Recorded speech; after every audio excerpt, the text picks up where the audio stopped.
जय श्री कृष्णा, जय राधे राधे, जय गणेशाय नमः। माघ मास महात्म का 17वां अध्याय।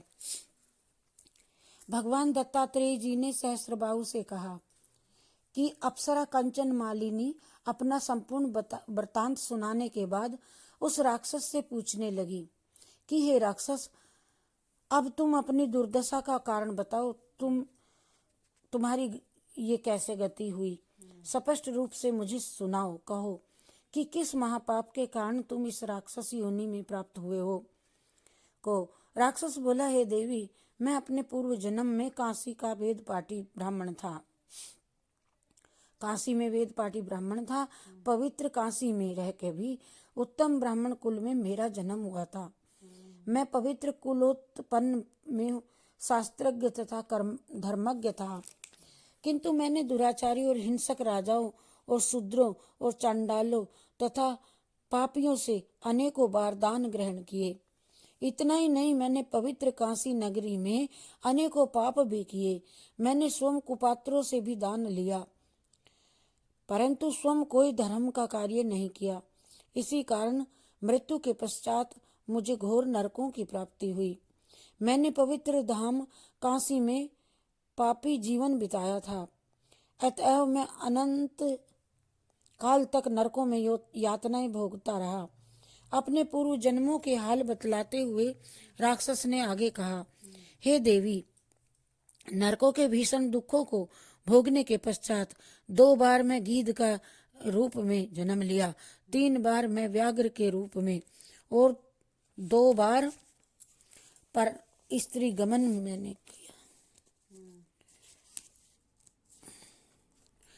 2 बार सर्प के रूप में और 1 बार उल्लू के रूप में तथा 9वीं बार सूकर योनि में मेरा जन्म हो चुका है। अब 10वीं बार मुझे ये राक्षस योनि प्राप्त हुई है। इस योनि में मैं सहस्त्रों वर्षों का पड़ा हुआ जीवन बिता चुका हूँ, परंतु मेरा उद्धार नहीं हो रहा है। मैंने अपने इस वर्तमान निवास क्षेत्र को असंख्य निर्दोष जीवों की हत्या भी की है। यहाँ मैं रहता। हत्या से 3 योजन के विस्तार तक मैंने जीवों का जीवनहीन कर दिया। 3 योजन कोस के तक, हाँ, छोड़ डाली। मैंने अपनों अनेकों निरपराध जीवों की हत्या की है, जिसके पाप से मैं घोर दुखी तथा अशांत हूँ। हे देवी, आपके दर्शन मात्र से दर्शनामृत का पान कर मुझे अतः शांति मिली है। अब आप कृपा करके मेरे कष्ट निवारण की युक्ति बतलाने की कृपा करें। तो राक्षस के इस प्रकार दीनता पूर्वक निवेदन करने पर परोपकारी अप्सरा कांचन मालिनी कुछ देर तो विचार करती रही और फिर सोच विचार करके बोली कि ये राक्षस, मैं तुम्हारे पाप कर्मों से अवगत हो गई हूँ। जानती हूँ तुम्हारे कष्ट निवारण की युक्ति मेरे ध्यान में आ गई। मैं तुम्हें अपने अगणित माघ मास के फलों का कुछ अंश दान करूंगी, जिससे निसंदेह तुम्हारी मुक्ति हो जाएगी। माघ स्नान के अद्वितीय पुण्य का फल का वर्णन करना देवताओं के लिए भी पूर्ण संभव नहीं है। हे राक्षस, इस पुण्य का फल का मुझे स्वयं अनुभव है, इसलिए मैं तत्काल तुम्हें अपने माघ स्नान का फल दे रही हूँ। इसके पश्चात कांचन मालिनी ने अपने वस्त्र निचोड़ करके तथा हाथ में जल लिया।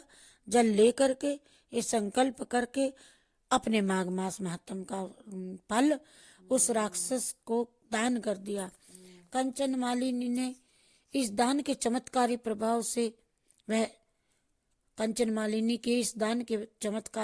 से वह राक्षस तत्काल राक्षस योनि से मुक्त होकर देवताओं के जैसा स्वरूप को प्राप्त हो गया।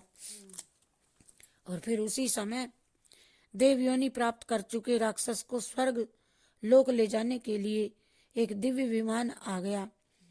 प्रस्थान के पूर्व नतमस्तक होकर के उसने कांचन मालिनी से कहा कि ये माता, अपने पापों तथा दुखों से मुझे मुक्त कर दिया है। अब मैं ऐसे शुभ कर्मों का वर्णन आपकी पवित्र वाणी द्वारा सुनना चाहता हूँ, जिनको करने से सदैव के लिए नरक यातना से मुक्ति मिल जाती है।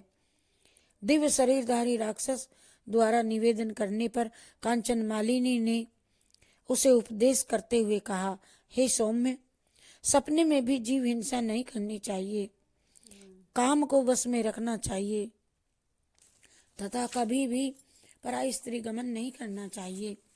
सदैव ही भगवत भजन तथा धर्म कार्यों में लीन रहना चाहिए।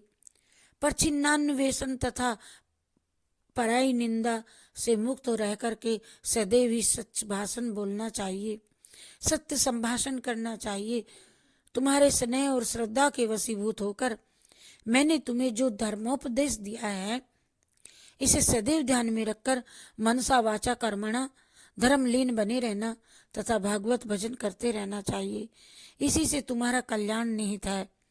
कंचन मालिनी का उपदेश सुनकर के वह देव कार्यधारी देवों की का रूप हो गया उसका, राक्षस का। कंचन मालिनी की बातें सुनकर के, उपदेश सुनकर के वह देव कायाधारी राक्षस बोला, हे भद्रे, आपका सदैव कल्याण हो, आप सदैव सुखी तथा प्रसन्न हो रहो। जब तक सूर्य चंद्र स्थित है, आप कैलाश पर्वत पर निवास करती हुई महादेवी पार्वती जी तथा शंकर जी की कृपाएं प्राप्त करती रहें।